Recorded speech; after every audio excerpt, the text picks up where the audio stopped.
Human life, including that I dropped out of divinity school. But one of the, side note, my computer says this machine kills fascists, and I went to the, which is it's a Woody Guthrie. Woody Guthrie had that on his guitar, and then, like, you know, of course, like, the magic of the internet has facilitated all kinds of revolutions around the world that have, you know, taken down fascist dictatorships. I don't think of it as a political statement, really. I just think of it as an acknowledgement of what the internet does. But the guys at the security in the airport this morning did it.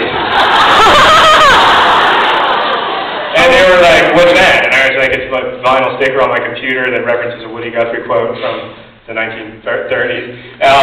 And he was like, "Well, what's it about? Like, is it your computer special?" And I was like, "No, it's all computers. The idea of computing, you know, the idea of free information, you know, makes all people equal and gives people agency where they didn't have any before, like Gaddafi is dead, and, you know, computers have at least a tiny bit of something to do with that," and he was not very convinced. So anyway, don't read that. It's not a political statement. I mean, I'm opposed to fascists.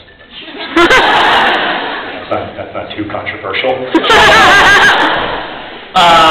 So I worked at this children's hospital, and forever after that, I was trying to write this story that was set at a children's hospital that was about this miserable hospital chaplain who was getting dumped by this girl, and it was like unambiguously about me. And the reason that it was about me was because I was trying to, I was traumatized, you know, like I was hurt by the things that I saw and my inability to process them. Like, I was pretty young, I was 21, so it was really, really hard for me to contextualize the illness and death of young people in a way that could, like, make my world make sense at all. You know, I mean, it was really hard to find any kind of worldview that wasn't completely nihilistic, that could also allow for the randomness and arbitrariness of the things that I'd seen when I worked there, and I think I was really haunted by that. And instead of making my writing really good, unfortunately it made my writing really bad. So I put it aside and I wrote the novel Looking for Alaska. And I was trying to ask some of the same questions in Alaska, but I was asking them in a way that wasn't quite so difficult for me personally. And then I tried to write the children's hospital book again, and I put it aside and I wrote An Abundance of Catherines. And then I tried to write the children's hospital book again, and I put it aside and I started a video blog with my brother. And 4.5 years later, we still make videos, and 4.5 years later, I was still trying to write, I'm still trying to finish the stupid book. I had to go to a Wendy's in the Charlotte suburbs today because they had wireless, so that I could email something to my editor that is hopefully really the end. I have to stop changing things because they're printing the book now. When I started writing this book, it was in 2000. The internet looked a lot different than it does now. There are sentences in this book that kind of predate my relationship with the internet as a social phenomenon. Thanks to my dad, I was an early adopter of online communication. And I had friends online in the CompuServe days of the mid-90s, but I never lived inside of the internet the way that we all do now, like, or at least, you know, the nerd fighters do. I know there's some, like, older people here who probably don't think of themselves as living inside the internet, but for a lot of us, you know, a lot of our meaningful social interactions occur online, and I would argue strenuously, and I'm happy to have this argument if you want, that those social interactions are not any more or less meaningful than IRL interactions. I mean, there's a lot of people are always like, oh, there's just a benefit to being face-to-face, and there is. There's also a benefit to not being face-to-face.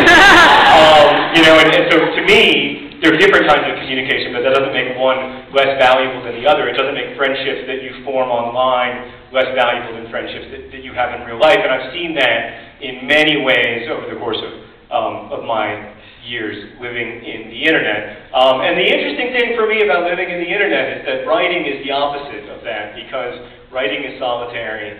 Writing is quiet. Writing is contemplative. Writing is nothing like that feeling of skimming along the surface of the water that one has as one, like, you know, scrolls through one's Tumblr feed. You know, like it's endless kind of, oh look, more information has arrived. And I need both. I need that feeling of skimming across the water. It's exciting, it's invigorating. There's something about the massive amount of information that's available on the internet that's incredibly exciting, that I think informs my writing in so many ways. I could never have written any of my novels if it weren't for the specific kind of research that the internet facilitates. There are lots of kinds of research that the internet is terrible at. I mean, there are lots of things that Google is really bad at. Google is really bad at telling you if your stomach hurts, what's wrong with you. Right? We've all had stomach aches, we've all Googled stomach ache, and we've all been told that we have cancer. But there are lots of kinds of research that the internet is really good at, and those happen to be a lot of the kinds of research that I do in my books, although in this book in particular, I had to do a lot of stuff that isn't available on the internet. So I'm just going to talk a little bit about The Fault in Our Stars, and I'm going to read to you a little bit. But The Fault in Our Stars started out as this children's hospital book about this miserable alcoholic chaplain getting dumped by a girl. And then over time, it became more focused on the kids in the hospital. And then I started to move them out of the hospital because the children's hospital is a really crappy place to set a novel for a lot of reasons.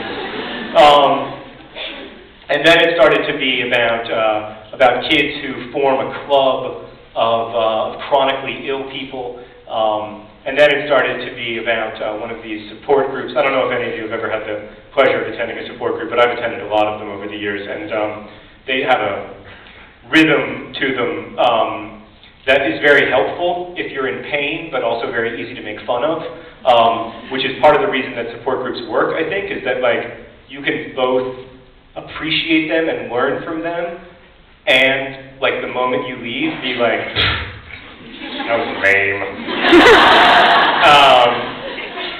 And then I met, and at some point during this time I met Esther Earle, who's a nerd fighter who had cancer. We can applaud her.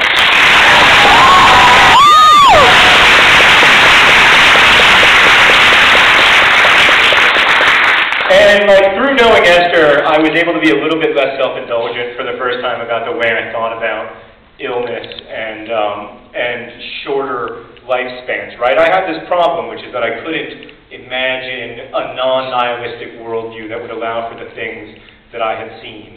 And so I'm going to read you a little bit about having that problem.